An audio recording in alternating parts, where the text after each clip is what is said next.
I'm with Sergeant Bill Brooks of the Indiana State Police, and we're standing here in front of his machine. It's a Bell Jet Ranger.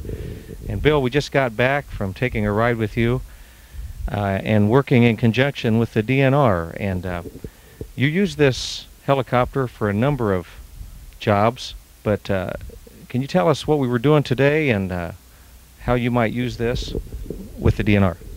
Today was different. It was a lot of fun today. This is the first time we've worked in conjunction with the DNR during actual enforcement of today's project, waterfowl project. We have worked in the past with them on poaching and deer seasons and different ones, but this was interesting today. It's good weather, trees are turned, it's pretty out there, so it's more fun today than work. And so you have an officer from the DNR riding, and you just patrol the hunting areas, and really you're just looking for things to keep hunting safe and make sure everybody's staying legal. With the capabilities of the helicopter, we was able to hit 4 counties today. So we just like a roving patrol car. You know, obviously we can land in spots, check them, and be out in the next area, but we checked hunters, and fortunately, and it makes you feel good about Indiana, is most of them was legal, and they was able to cover a lot of ground that the ground troops just couldn't do that quick. Well, Sergeant, now give me an idea of what a typical day flying in this helicopter would be for you. Well, it's like most pilots say, it's hours of boredom interrupted by seconds of terror. You know, you stand by, and then when they call, it could be anything from a search to a bank robbery if the suspect's a lost child. We're just finishing up the marijuana program that happens every year. That keeps us pretty busy. So, and it's a great, we found that the helicopter is a great platform for photography. If we're doing crime scenes, or we want to film where security, say the president comes in and we need to film this whole area and show security. We found out it's a great platform to film from. So the utilization of it's been expanded tremendously in the last 10 years. Also traffic control? Right. One thing Indiana's blessed with is we have the Indianapolis 500, so that's the largest single-day event in the world. There's 300,000 to 400,000 people ascend in that in 3 hours. You'll have other programs, you know, or details that go on throughout the world that's bigger, but not in 3 hours, not in one day. It's so we'll use 2 copters on that for the time trials and then for the actual race, and then also scattered out throughout the state with Notre Dame, Purdue, IU. We have a lot of different traffic details we work on with it. And it's just strictly traffic direction. It's not a enforcement. We're not writing tickets. We're not worried about that. We're just trying to get the people in as quick and as safe as possible with them. Now, will you cover the whole state of Indiana in your flying? My primary area is 1/4 the state, the northeast 1/4 the state. I'm assigned with one other copter to the north half. However, we belong to the state police, so if they say they need us down to the coal strikes in southern Indiana, or they need us down on the Ohio River, then we got to go. So we've got the whole state. Now, everyone wants to know, how fast will this flying machine go? It's compared to a Cessna 172 speed. That's probably as close. It's about 105 knots to 110 knots continuously. Obviously you'll see more or less, but it runs about 105 to 107 knots. So it's really a good cross-country machine, yet you can land right in a field doing the DNR work, or in a search and rescue. You can just set down right on a platform. Right.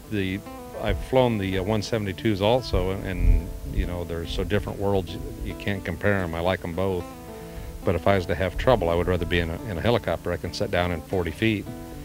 And like you said, with enforcement, you can set down at the scene. It's kind of hard to do that with an airplane. So it's come in, the utilizations, like I said, it's come in to be invaluable. How many years have you been flying for the state police? I joined in 1985, the air section. I joined the department in '79, but I started flying in 1985. So you started out originally as a patrolman, and then eventually moved into the aviation section. Right, I worked the road about 6 years, and then started flying the 172, the fixed wing, and then moved into the rotor wing. So I've been here now flying rotor wing since 1986. Sergeant, I'm a private pilot, and I fly fixed wing, and we came and landed right here on this platform. This platform we're standing on, you can roll right into the hangar. Can you tell me the difference? How does a helicopter fly, and what are your control systems? Well, the joke of it is they're not supposed to fly. They're not designed to fly. They just beat the air into submission. But theoretically, it's just a big propeller up on top. It's like the airplane, only it's on top, and the direction you control. So if you tip it, it's like a record player. If you tip it, it'll go that direction. The only thing the tail's doing is keeping the tail behind you. That's all it does. So at 85 knots, you don't even need the tail rotor. The vertical stabilizer takes over, and it runs. Being a turbine engine, this thing runs 100% all the time. It's running wide open. You just adjust as you would on setting your power on a prop, on a fixed wing. It's the same theory. Well, I know in an airplane we have rudder pedals and we have a stick, but you have another control I saw you using there. The only thing that the collective does is the same as you do in an airplane, fixing the pitch of the prop. It's the same thing. I'm just pulling in more pitch. So the more I pull in, the faster it'll go or the higher it'll go, depending on the direction of the disc. So if the rotor's tipped forward, I'll go forward faster. If it's straight, I'll go up faster. It's the same concept. So it changes the pitch of the blade, and that's where your lift comes from to fly. If you was in an airplane, you change the pitch, you'd go faster. This here, not only can you go faster, but you can also go in a direction. That's the only difference between this and the prop. Bill, you started out as a patrolman. What got you interested in flying? My family owned a 172, and we kept it at the family farm. We had an airstrip there, so I've always had an interest in flying. The other interest was in law enforcement, so I was able to combine the two.